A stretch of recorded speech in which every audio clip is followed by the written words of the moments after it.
لو تناهيتم إلى سر الحياة وصنعتم كائنا حيا نرى لم نزد إلا يقينا بالإله لم نزد إلا يقينا باندیوں کا آج کل کوئی تصور نہیں ہے، بالکل بھی فری ہونے کی کوشش نہ کریں. بہت سے لوگ ہیلے بہانے کر کے یار اگر ہم جنگ میں کسی عورت کو قید کر کے لے آئے تو باندی بن جائے گی. اب نہیں بن سکتی، کیونکہ باندی بنانے کے لیے میں نے اس پہ بڑی تحقیقی ایک مقالہ لکھا تھا، عربی میں ہے، وہ اردو میں نہیں ہے. تو وہ عربی میں ہم نے 2006 میں نا یہ بڑی بحث چلی تھی باندیاں آج کے دور میں جائز ہیں یا نہیں بنانا. 2005 یا 4 میں ایک مقالہ میں نے جامع رشید میں پڑھا ہوا ہوگا وہ. تو اس میں فقہائے کرام نے یہ بات لکھی ہے کہ یہ تملک بالقہر، یعنی قہر سے، غلبے سے آپ جو مالک بنتے ہیں، اس میں بہت ساری شرطیں ہیں.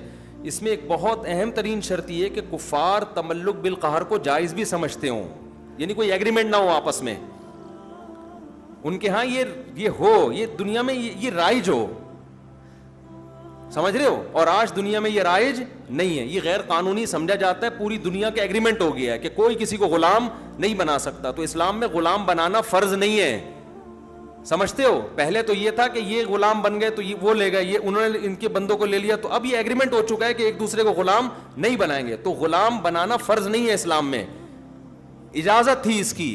اور حکمتیں کیا تھیں، مصلحتیں کیا تھیں، یہ بھی ٹاپک نہیں ہے، اس میں بڑی مصلحتیں تھیں. اب اگر یہ چیز پوری دنیا میں ایک لا بن چکا ہے، تمام ملکوں نے اس کو تسلیم کر لیا ہے، تو اب یہ اللیگل ہے، اب یہ غیر قانونی ہے. اب اگر کسی نے کیا تو وہ باندی بنے گی نہیں، سمجھتے ہو. اب وہ زنا کہلائے گا. سمجھتے ہو بات کو کہ نہیں سمجھتے ہو. بعض لوگ کہتے ہیں کہ اسلام میں ایک چیز جائز تھی تو کون پابندی لگا سکتے ہیں. اسلام میں فرض واجب نہیں تھی، اور اگر ترغیبی بھی ہوتی نا تو ترغیب بھی غلاموں کو آزاد کرنے کی ہے، غلام بنانے کی کہیں بھی ترغیب نہیں ہے. آزاد کرنے کی تو بہت ہے کہ اسلام نام ہے غلام آزاد کرنے کا، قرآن کہتا ہے. اور قسم کے کفارے میں غلام کو آزاد کروایا جا رہا ہے.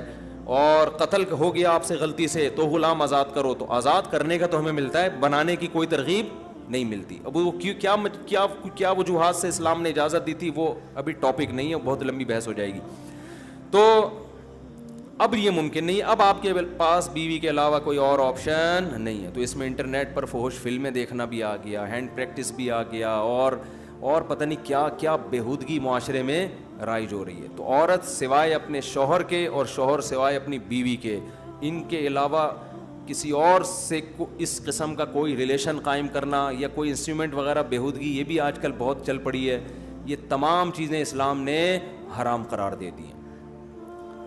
تو صرف اس ایک دوسرے سے لطف اندوز ہو سکتے ہیں، اس کے علاوہ اور کوئی راستہ نہیں ہے.